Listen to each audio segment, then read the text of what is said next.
Aujourd'hui, cet hémicycle a rendez-vous avec l'histoire. Pas celle que l'on glorifie dans les manuels scolaires, mais celle qui a longtemps été tue. Celle d'un peuple noir libre que la France a contraint à racheter sa liberté. Le 1er janvier 1804, Haïti devient la première république noire indépendante du monde.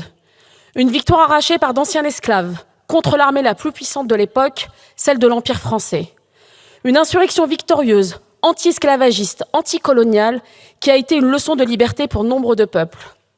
La France quittera ainsi Haïti, mais y reviendra en 1825, lorsque Charles X imposera sous menace militaire une rançon de 150 millions de francs or pour indemniser les anciens colons. Pour compenser, dit-on, la perte de ce que la France n'aurait jamais dû posséder, des êtres humains.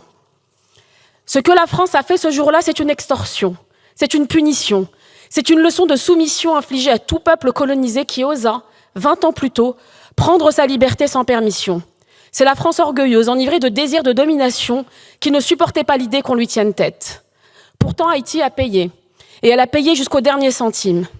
Mais elle ne l'a pas seulement fait avec une montagne d'argent, elle l'a fait avec ses terres bradées, avec son économie saignée et avec ses générations sacrifiées.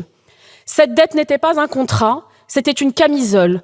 Et pour y faire face, Haïti n'a eu d'autre choix que de replonger dans l'engrenage de l'endettement. Auprès des banques françaises d'abord, britanniques ensuite, puis américaines, livrant jusqu'à ses recettes douanières à des créanciers étrangers.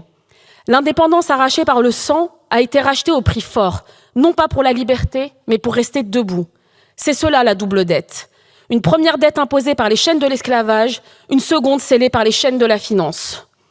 Haïti a brisé les fers du maître, mais la France lui a mis les chaînes de la dette et elle en paie encore le prix. Cette dette n'est pas un chapitre clos, c'est la matrice d'un désastre.